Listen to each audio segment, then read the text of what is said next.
Let's turn now for a first look at our first alert forecast. We have some changes on the way, and they're pleasant ones. Let's go over to Lonnie for the details. I think by the time, look, we're going to enjoy your day tomorrow, and Saturday looks great. Sunday's a little iffy. We're going to talk about that. But then I think some days next week are downright almost refreshing air in terms of what we're talking about temperatures. Here's your picture right now. No, is it a refreshing air mass? That's not the case. I mean, you're pretty warm for this hour of the day. I mean, it's 11:18 at night. It's 81 degrees. Winds are calm.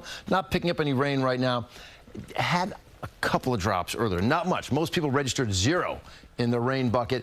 At Toms River, you had 2/100ths of an inch. But between Philadelphia and Atlantic City, Matt, you're at the helm today.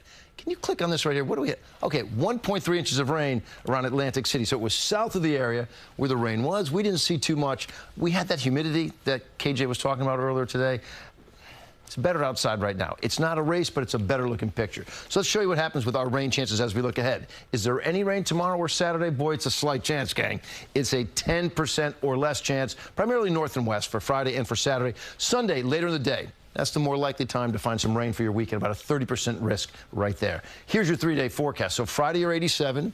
Good looking day. Saturday, you're 85. Still warm out there. Sunday, 91. Sunday, you've also got the humidity that comes back to play. And late Sunday, there's that little chance for some rain to be popping into the area. Want to give you the latest on Tropical Storm Erin. So here it is. This is from the National Hurricane Center, and this is the 11 o'clock update. See it right there.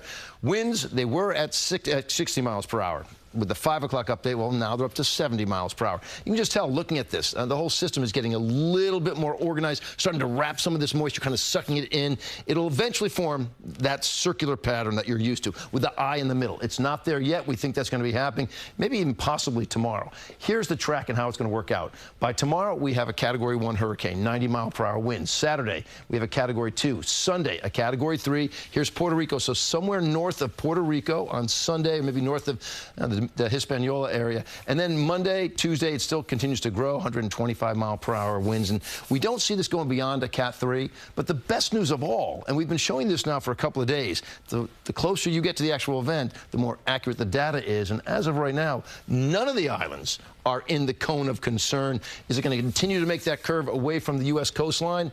Well, let's show you the latest there as well. And this I'm seeing for the first time right here. So let's watch it, you and me together. All right, this looks great.